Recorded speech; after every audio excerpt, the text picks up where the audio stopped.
Encore, voilà un titre qui claque et qui donne envie. L'affiche de la 14e Biennale de la danse de Lyon donne le ton et la couleur rose. Ce festival est devenu incontournable pour tous les amoureux de la danse. Il a investi Lyon et sa région. L'occasion de voir les plus grandes compagnies comme Trisha Brown, Alvin Ailey, le ballet Preljocaj et des créations en avant-première, des spectacles aussi jamais vus en France. Et ce festival, c'est donc vous, Guy Darmé, qui l'avez créé. Vous en êtes le fondateur.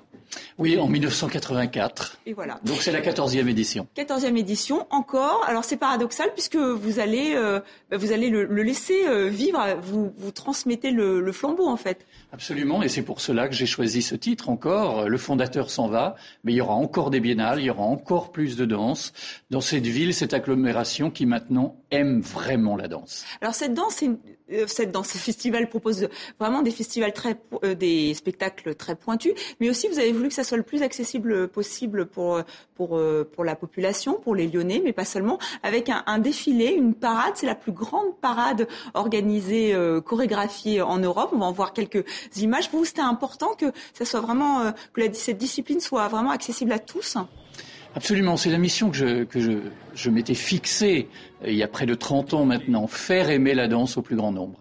Et donc faire aimer la danse au plus grand nombre, c'est bien dire que la danse est accessible à tous, que ça demande des efforts.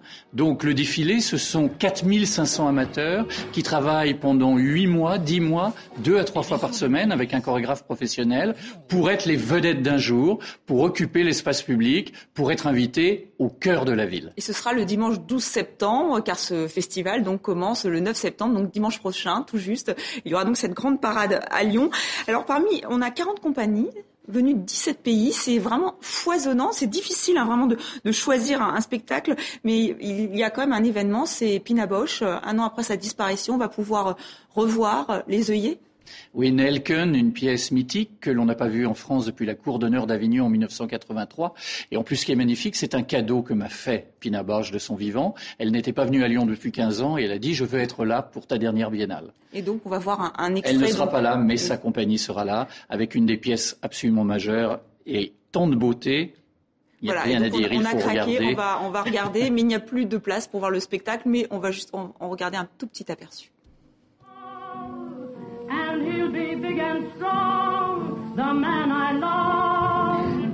I dream. Sorry. Mooney. Yes. Look, You're still walking. Look. You're still walking. Stop shouting. You're still walking. I'm not walking. Yes, you are. Talk to you. Here, Manesh. Here you are. Here. Manesh. There. Here. There. No. Here.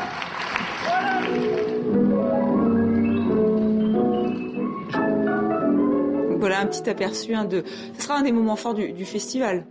Ce sera un moment très émouvant, très fort, mais je crois que ce qui va être magnifique, ce sont les 17 créations mondiales, dont de nombreux chorégraphes français, qui vont donner leur première représentation à Lyon. Et on peut découvrir des troupes vraiment pas débutantes, mais qu'on n'a jamais vues avant, comme cette troupe algérienne. C'est vraiment la danse contemporaine, c'est vraiment les premiers pas de la danse contemporaine en Algérie. Absolument, c'est une décision de la ministre de la Culture algérienne de créer une cellule contemporaine à l'intérieur du Ballet national algérien, confiée à Abou et Nawal Lagra, et un boléro de Ravel hip-hop et les chants des Aurès de Houria Echi. C'est un magnifique programme à découvrir avec ces jeunes qui sont des danseurs de rue, qui ont passé des auditions et qui vont présenter pour la première fois leur travail sur notre continent. C'est un pont entre les deux rives. Et aussi un pont avec le Brésil, qui est un pays qui vous tient à cœur, puisqu'on va découvrir aussi une troupe avec des jeunes issus des favelas. Absolument, ce sont des jeunes en très grande difficulté, mais qui sont passionnés de danse, qui suivent une formation à l'heure actuelle avec la chorégraphe Deborah Kolker. Et on va rencontrer une énergie, un désir de vivre la danse et de se sortir de sa condition par la danse, que l'on vit aussi ici, avec le hip-hop, avec nos banlieues. Je veux dire que les démarches sont sans doute très très proches. Et ces jeunes sont en cours de professionnalisation. Mais ils ont leur place dans un festival comme celui-là, à côté des plus grands. Voilà, c'est tout l'intérêt de cette biennale de la danse de Lyon, c'est vraiment de mêler toute la danse. Enfin, vous essayez vraiment de couvrir la plus large gamme de tous les spectacles possibles et inimaginables. Oui, montrer que la danse, dans sa diversité, dit beaucoup de choses, raconte des histoires, est en prise avec son époque et qu'elle touche aujourd'hui un très large public, un public de plus en plus large et qui peut venir sur des spectacles complètement différents. On terminera par une grande fête brésilienne avec le ballet des Rua qui vient de Uberlândia et c'est la danse afro-brésilienne, c'est la fête. Parce que la danse, c'est aussi la fête, il ne faut pas l'oublier, c'est la rencontre, la danse. D'où cette vie en rose et vraiment cette affiche très pétulante, vraiment c'est aussi, on va dire, un pied de nez à la crise, au pessimisme ambiant. Un petit peu. Vous savez que nous sommes les Français les plus pessimistes d'Europe, donc je pense qu'il était bien d'avoir. Ça ne fait pas oublier les choses, et on peut dire les choses, mais on peut les dire aussi avec un peu d'humour et de légèreté. Et cette image, elle est présente dans toute la ville, partout. C'est assez magnifique quand on arrive à Lyon maintenant. On voit cet encore.